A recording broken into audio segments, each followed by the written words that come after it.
Makeup કરતા કરતા આજે મને બહુ રડવું આવી ગયું. કેમ આવ્યું એ હું તમને જણાવું. So hello everyone, welcome to my new vlog. સવારમાં એક નાનકડું હેર કેરનું શૂટ હતું, એ કમ્પ્લીટ કરી અમે લોકો સીધા જ નીકળી ગયા હતા બોટાદ જવા માટે. ત્યાં એક શ્રીમંતનું ફંક્શન હતું. સો ત્યાં લોકેશન ઓલરેડી આપી દીધું હતું, તો મેં સીધો સ્ટાર્ટ કરી દીધો મારો મેકઅપ.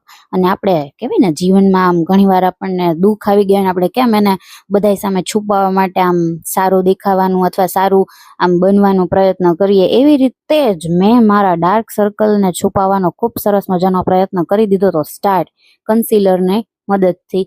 અને ગાઈઝ, ધીમે ધીમે હું મેકઅપ આર્ટિસ્ટ પણ હવે બની જ જઈશ, કારણ કે ઓલરેડી એટલા બધા મેકઅપ મારા સ્કિન ઉપર થઈ ગયા ને કે ન પૂછો વાત. બટ હું સારો મેકઅપ કરી લઉં. પણ પછી મારા પતિદેવે મને યાદ કરાવ્યું કે તારે તો લેન્સ નથી પહેરવા. પછી મને યાદ આવ્યું કે ઓહ, લેન્સ તો પહેરતા ભૂલાઈ ગયા. સો મારી જેમ કોઈ લેન્સના શોખીન હોય તો પહેલા જ લેન્સ પહેરી લેવા, કારણ કે જો અધૂરા મેકઅપે તમે લેન્સ પહેરશો ને તો તમારી પણ આવી જ હાલત થશે. મારો થોડો મેકઅપ પણ દેખાઈ ગયો હતો. પછી મેં ફાઇનલી બધું એ કરેક્ટરથી કમ્પ્લીટ કરી અને આઈ શેડો બી લગાવી લીધો હતો, બ્યુટીફુલ પર્પલ કલરનો. બિકોઝ ઓફ મારા આઉટફિટ પણ હતા પર્પલ કલરના.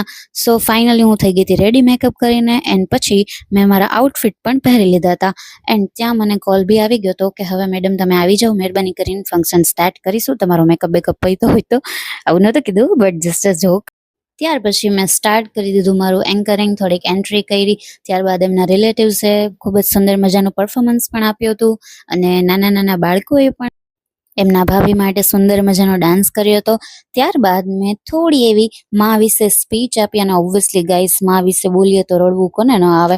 સો બધાને મેં 2 મિનિટ માટે આઈસ ક્લોઝ કરાવી હતી, અને બધા જ ખૂબ જ રડવા લાગ્યા, અને માહોલ એકદમથી ગંભીર થઈ ગયો હતો થોડો. ત્યારબાદ અમે લોકોએ હનુમાન ચાલીસા બોલી, બેબીને એકદમ એનર્જી ફીલ થાય એ માટે.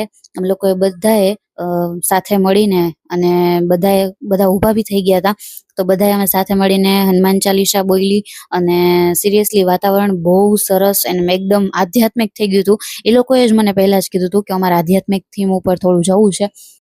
સો એ બધું કમ્પ્લીટ કરી અને બધા બાળકોને મેં સ્ટેજ ઉપર બોલાવી લીધા હતા ગેમ રમવા માટે, થોડું ઇન્ટ્રોડક્શન માટે. સો બાળકો જે હતા એના કરતાં તો વધારે એ બધાના મમ્મીઝ એક્સાઇટેડ હતા કે અમારા બાળકો સ્ટેજ ઉપર કેવું બોલે છે. સો ત્યાર પછી મેં સીધી મોટા લોકોની ગેમ સ્ટાર્ટ કરી, અને અહીંયા તમે જુઓ કેવું જંગનું મેદાન થઈ ગયું હતું. આ લોકો તો મતલબ એક પક્ષ ગર્લ વાળાનો હતો, એક પક્ષ બોય વાળાનો હતો. તો બધાને મેં સ્ટેજ ઉપર 1 બાય 1 આવી રીતે ગેમ ઉપર રમવા માટે બોલાવ્યા. ત્યારબાદ એક કપલ ગેમ રમાડી. કપલ ગેમમાં ગાઈસ એટલી મજા આવી બધાને કે ના પૂછો વાત. બધા કપલ સ્ટેજ ઉપર આવી ગયા હતા, યંગ જનરેશનના જેટલા બી હતા. સો ગેમ કંઈક એવી હતી કે જે વાઈફ છે એને આગળ આવીને એટલું બોલવાનું કે અલ્યા સાંભળો છો, તમને કહું છું. તો પાછળ એના હસબન્ડ જે ઊભા હોય એને પોતાનો વાઈફનો વોઇસ ઓળખવાનો, અને જે ન ઓળખે એના માટે આવી પનિશમેન્ટ રાખી હતી કે આંખ ઉપર રૂમાલ બાંધી અને જેટલી લેડીઝ છે એના હેન્ડ ઉપરથી ફીલ કરવાનું કે મારી વાઈફ છે. સો એમાં પણ બહુ મજા આવી બધાને.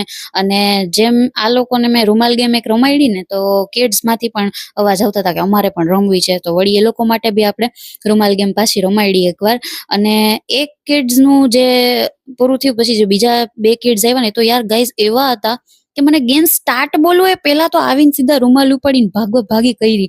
પણ એમાં બી બહુ મજા આવી, અને 3-4 કલાક કેમ નીકળી ગઈ ને કંઈ ખબર જ ના પડી. અને એ લોકોને ભી મારી સાથે એટલી મજા આવી જે લોકોની એક્સપેક્ટેશન હતી એના કરતાં પણ એને બધાએ બહુ એન્જોય કર્યું. સો મિલતે હૈ નેક્સ્ટ વ્લોગ में, तब तक के लिए टाटा बाय बाय.